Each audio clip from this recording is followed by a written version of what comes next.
Shalom, espero que los mensajes que has de escuchar sean de gran bendición para tu vida. Tienen aspectos que son muy importantes, pero también muy sencillos de entender. Entonces, adelante y espero que comprendas todo lo que hay para ti en este momento. Hay una forma curiosa del sueño, de la interpretación del sueño de Jacob, porque dice que eran 4 escaleras que corresponden a los 4 exilios. Entonces el primero fue el de Babilonia, el segundo de Medo-Persia, el tercero de Grecia y el cuarto de Roma. No tiene mucho, digamos, ¿cómo decirlo? No tiene mucho fundamento bíblico porque Jacob estaba viviendo una situación en la que era necesario que cambiara su esencia. ¿Sí me entienden? Él era, en ese momento era un engañador. Y si el Eterno permite que pueda ir sano y salvo para la tierra de donde iba a conseguir esposa, es porque lo tenía para grandes proyectos. Obviamente tenía que ser probado. Si el Eterno desde un principio dijo, el mayor servirá al menor, entonces el menor, que era Jacob, eh, era quien iba a tener muchas perspectivas de éxito, pero obviamente pasando por ciertas pruebas. Empezando porque recordemos que el Eterno recompensa mida que no es mida, acordemos, medida por medida, de manera que no, digamos que, dicho así en una forma muy fuerte, Jacob no iba a quedar impune. Y más si era un vaso o era un objeto, digamos, formado por el arquitecto que es el Eterno. El Eterno nos forma por medio de su enseñanza, por medio de la vida, de pruebas y todas esas cosas. Pero finalmente cada uno muestra si da la talla o no. Jacob estaba empezando. Lo único que había hecho era engañar. Y se fue además huyendo de su hermano. Tenía motivos, de todas maneras, porque Esab dijo que lo quería matar. Bueno, entonces, sale para allá y llega a la tierra de Labán. Ah, bueno, perdón, antes de seguir con ese tema.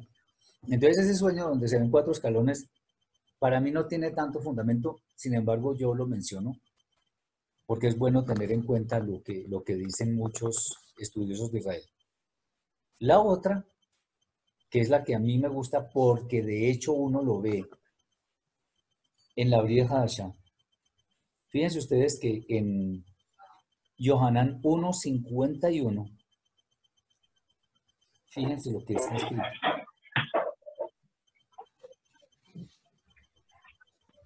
1:51 dice, y le dijo, de cierto os digo, No de oigo. aquí adelante veréis el cielo abierto y a los ángeles de Elohim que suben y descienden sobre el Hijo del Hombre.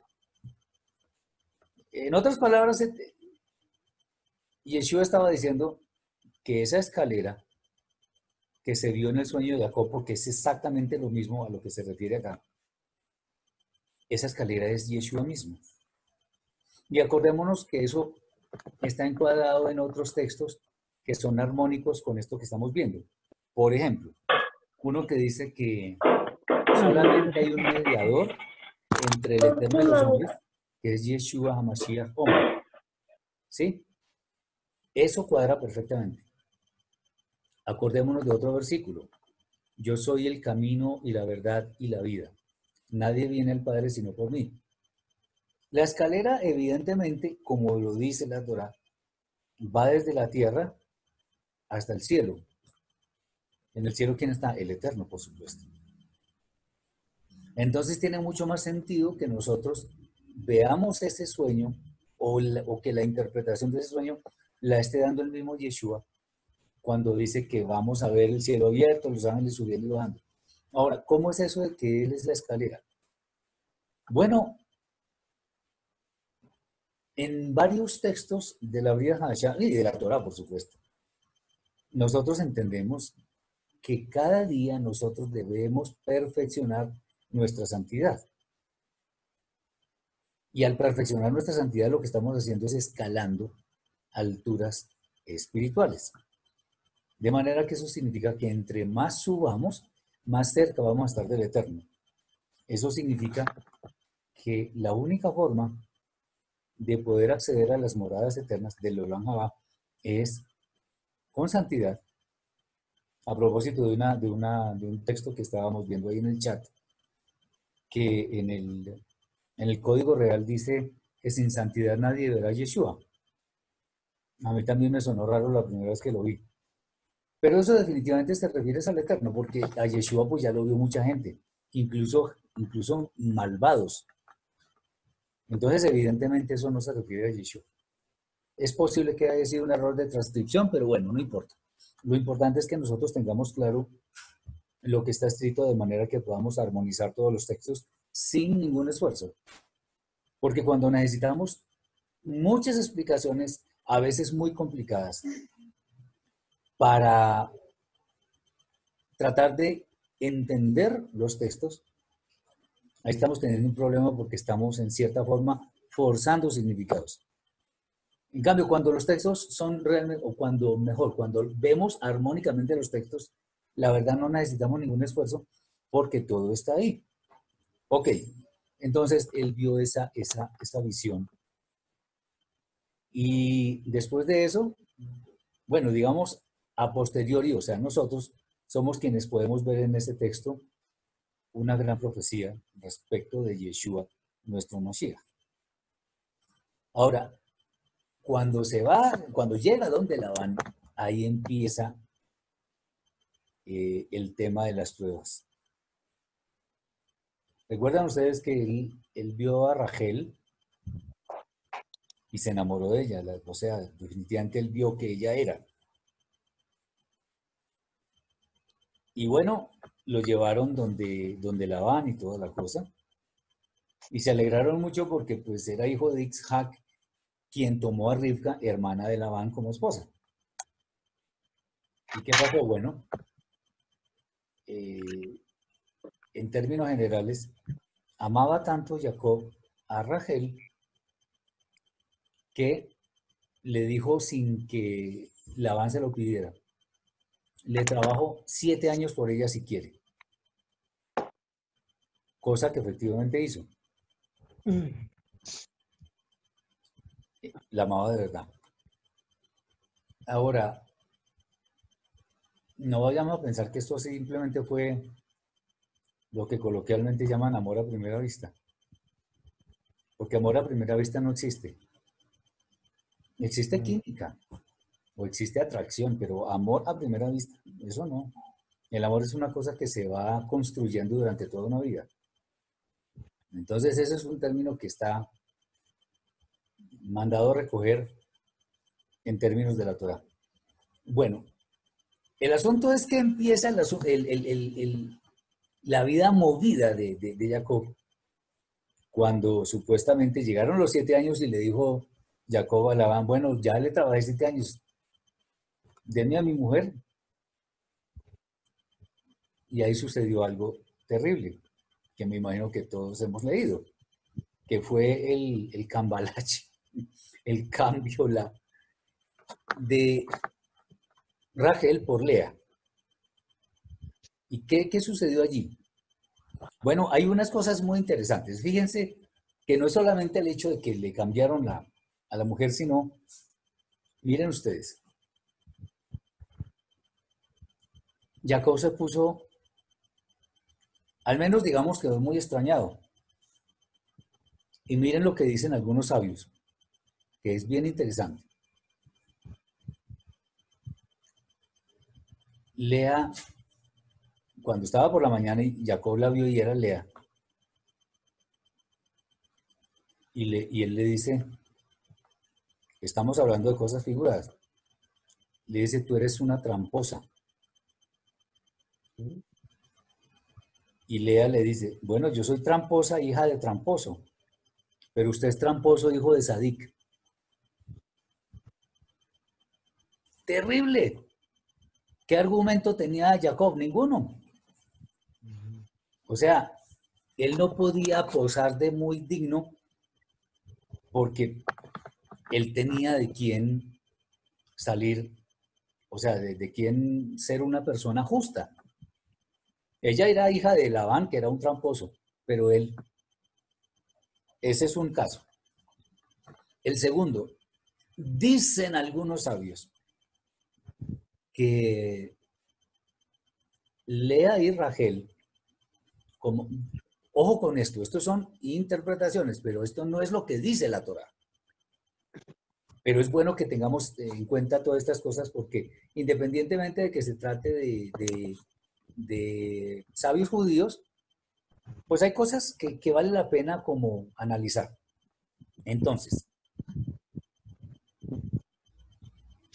dicen que Lea, por ser la mayor, ojo con esto, yo no estoy de acuerdo con eso, pero son interpretaciones, que Lea, por ser la mayor, le correspondería casarse con Esab. Claro, obviamente Esab había escogido su vida y, en fin, y ella tenía mucho miedo, entonces dijo, no, yo alguna cosa tengo que hacer, y lo habló con Rachel. Vuelvo y digo, son interpretaciones. Habló con Rachel y entonces se pusieron de acuerdo para hacer eso. ¿Y cómo Jacob no supo que era Rachel? Bueno, en ese tiempo no existía la luz eléctrica, seguramente estaba muy oscuro, no se podía ver, pero además dicen ellos que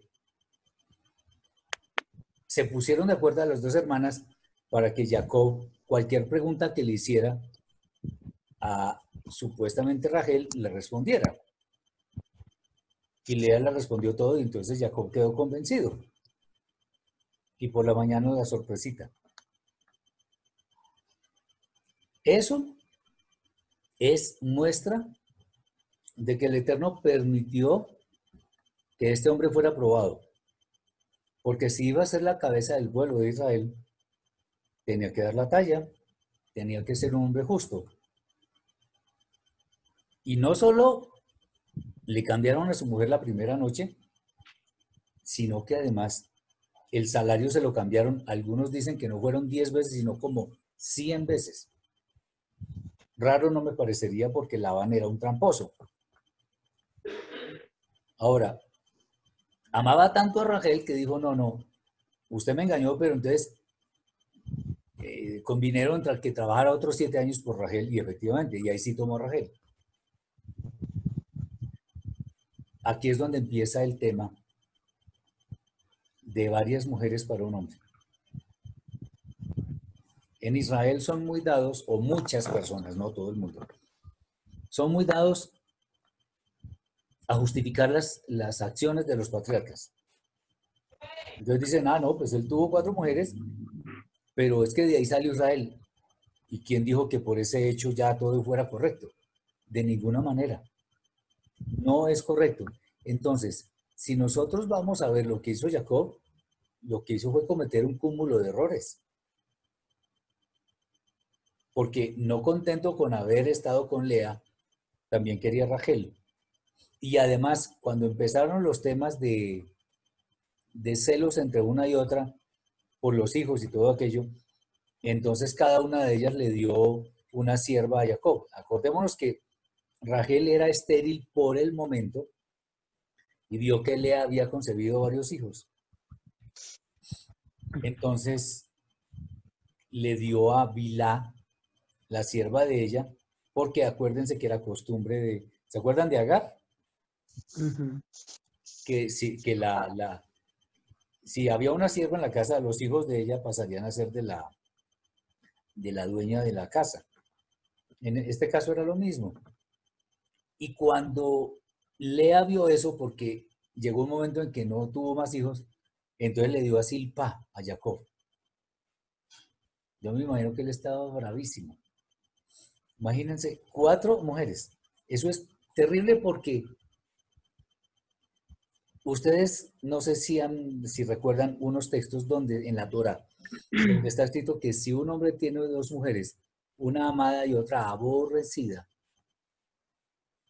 habla del tema del primogénito, que si el primogénito es de la aborrecida, tendrá los derechos que tiene todo primogénito. Fíjense ustedes que ahí empiezan los temas de, llamémoslo como se llama, desorden. Ese no fue el plan del Eterno.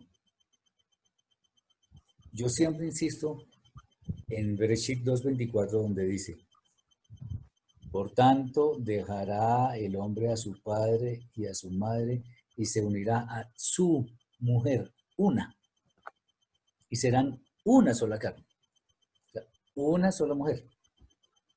Pero Jacob se le fue la mano porque fueron 4. Y a pesar de eso, pues el Eterno obviamente cumple sus propósitos porque de ahí salió el pueblo de Israel, de los 12 hijos que tuvo con estas 4 mujeres. Ahora fíjense, también hay otras interpretaciones en torno a todo este caos que hubo con estos 2 hijos.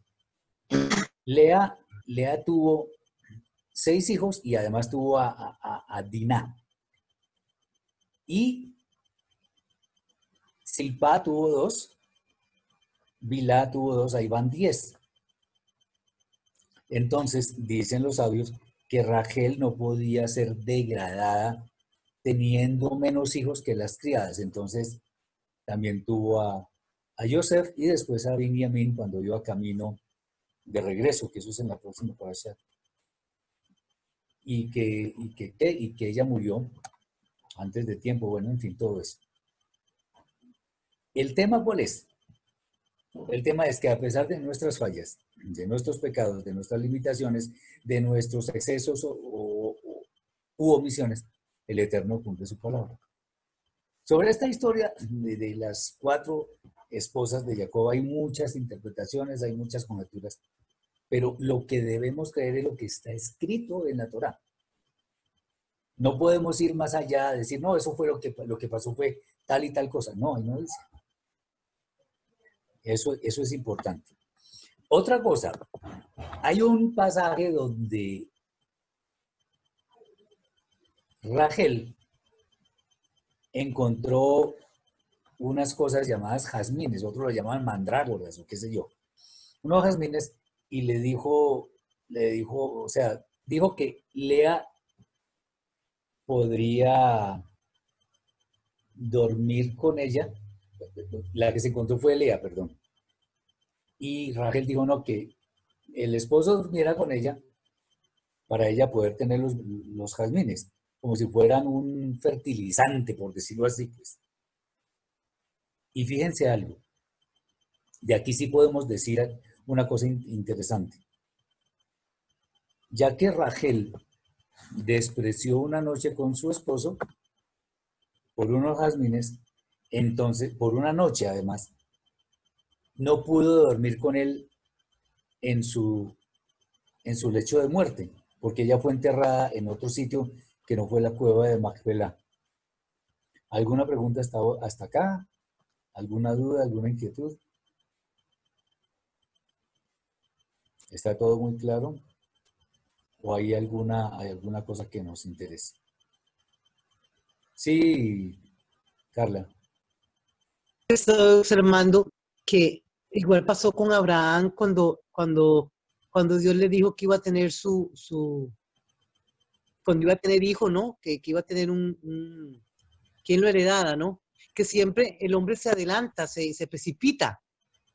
Igual pasó, digamos, con Jacob, ¿no? Que en el caso de las esposas que les dan, es decir, que siempre, de todas maneras, la humanidad haga lo que haga, él siempre cumple su propósito, pero vemos que el hombre siempre como que se adelanta a las cosas, o es que no creen en lo que Dios les dice. Así es, totalmente de acuerdo. No solo se adelanta, sino que no quiere las cosas para allá, sino tal vez para ayer y ojalá por la mañana. Es terrible porque no hay paciencia. Ajá. Entonces, el Eterno sabrá cómo cumple sus promesas. Si Él dice, el mayor servirá al menor, bueno, Él cumple. Si Él dice que tu descendencia será como las estrellas del cielo, Él sabrá. Lo que nosotros tenemos que hacer es cumplir su voluntad. Y en el caso de Jacob, de él no engañó, porque vea, el hermano fue el que le dijo que tenía tanta Uy, ¿qué pasó?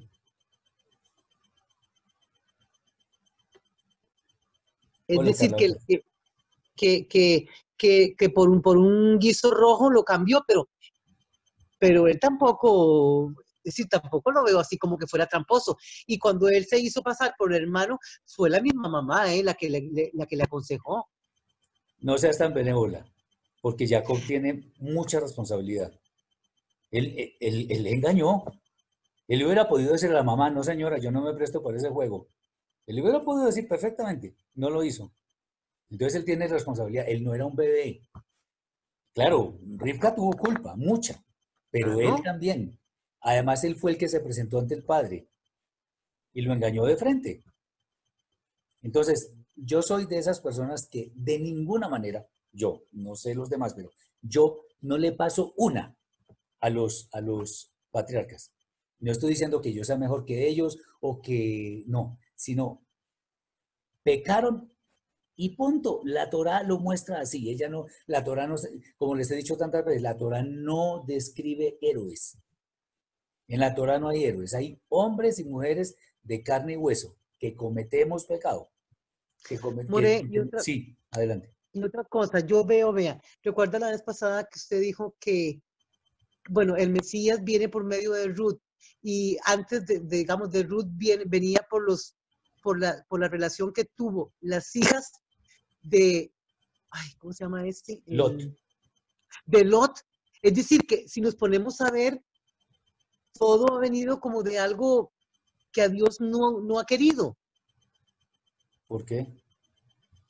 No digo yo, me refiero a que, digamos, el mismo Mesías, yo pensaba que como era el Mesías, pues venía de algo muy santo, y aún así vino de un incesto. Bueno, su generación, ¿no? Lo de esto. Lo de Jacob, es decir, que todo, si nos ponemos a ver, estos grandes patriarcas y todos han cometido grandes errores, y aún así, sí, yo sé que se cumple la voluntad de él, pero siempre hay algo que no es correcto. ¿Entiende lo que quiero No, decir? no, no es a veces, es siempre. Siempre. Sí, ¿por qué? Porque son hombres, porque son Mm. falibles. Acuérdate que la escritura dice en varias partes, voy a dar 3 versículos por lo menos. Uno es Coelet 7:20, o sea, Eclesiastés 7:20, donde dice, ciertamente no hay hombre justo en la tierra que haga el bien y nunca peque. Ese es uno. Primera de Reyes 8:46, dice, porque no hay hombre que nunca peque. En Romanos 3:23, por cuanto todos pecaron y están destituidos de la gloria de Elohim. Hay muchos textos. Entonces, como hay tantos textos, nos damos cuenta que primero son la misma cosa y segundo, está diciendo que nadie es justo.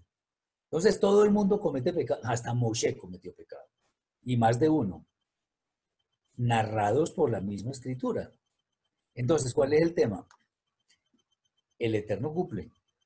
Ahora, no significa que como el Eterno cumpla, entonces nosotros vamos a hacer lo que se nos dé la gana y es igual el Eterno cumple. Sí, eso es cierto, pero Él nos va a tomar cuenta, ahí es donde está el problema. ¿Sí? Ujú, Ahí nos va a ujú. tomar cuenta. Porque Otra independiente, cosa que sí, yo quería saber, no sé si lo leí o alguien lo comentó en alguna iglesia de estas evangélicas, que, ay, no sé cuál de los discípulos tenía como un problema, que él le decía al Eterno que le quitara eso, pero él tenía que seguir con eso, como que él tenía algo, pero no dice, en la Biblia no dice qué es, quién era, no es que no recuerdo quién era, como que él no, tenía alguna, sí, dale. ¿sabe quién es? Hola, ¿me escucha, More? No se escucha. Ah, no sé. Ya. Ya. Sí, sí, Carla. Sí lo dice la escritura y fue Shaul. Él tenía un aguijón en la Ya, ok. carne. Sí. Exacto. Entonces, El eso es lo aguijón. que pasa. Y también padecí, no recuerdo en ese instante, otro discípulo, no sé si era Shaul o era Timoteo, tenía un problema en el estómago y debía Timoteo. tomar, exacto, Pero, ¿qué quiere exacto. decir aguijón? El aguijón en la carne, no entiendo. Es una limitación que le impedía hacer las cosas en una forma expedita. No era un deporte, él como que tenía una cojera terrible, tenía algo que no le permitía ser muy ágil. Entonces eso es, sí, adelante. Es que también quería agregar algo a lo que está diciendo Carla o que dijo acerca de pronto de la pureza del Mashiach. De alguna forma, el Eterno, pues como lo dice el Moré, claro, somos hombres y pues todos cometemos errores, pero la descendencia de él, o la ascendencia de él era necesaria que recogiera la cantidad de personas para que también nosotros pudiéramos entrar, para que muchas personas fueran recogidas dentro de esa salvación que venía por medio del Mesías. Entonces, eso era lo que quería agregar, porque es que el judaísmo dice que algo que es incorrecto, que el Mesías tiene un alma diferente de la nuestra. No. Y eso es lo que desvirtúa precisamente que él no solamente es hombre, sino que pudo hacer lo que hizo siendo hombre. No, además, gracias por el comentario, porque resulta que ahora, viendo algo interesante, para este caso, podemos decir, sin temor a equivocarnos, qué bueno que hayan sido personas tan defectuosas, tan pecadoras, porque al provenir el Mesías, no de una simiente perfecta, sin pecado, sino de pecadores y todo aquello, entiende más al ser humano y por tanto, al sufrir tantas penurias, al ser tentado en todo, nos va a entender y por eso es perfecto Goel, o sea, el Redentor que entiende o que puede pagar nuestra deuda impagable, que son nuestros pecados intencionales, y entiende cómo es la situación de cada uno de nosotros. De manera que eso lo hace más hombre, pero más idóneo. Porque si fuera a ver, voy a exagerar un poquito. Si fuera un robot antipecado,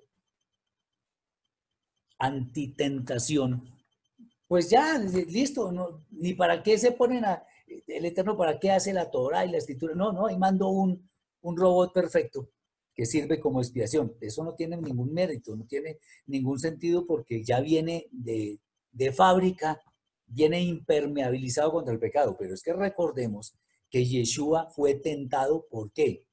Porque podía pecar. El mérito de él es que no quiso pecar, a pesar de que podía hacerlo. Por eso fue tentado, para probarlo. Ese es el tema. Bueno, ya casi se acaba la reunión. ¿Hay alguna pregunta para que sigamos en otra sesión por lo menos unos minuticos? ¿Hay alguna? Sí, adelante.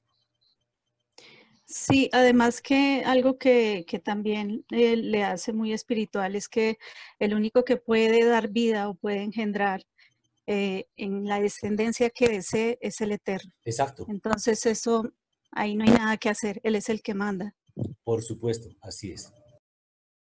Espero que este mensaje haya sido de gran bendición para tu vida. Shalom.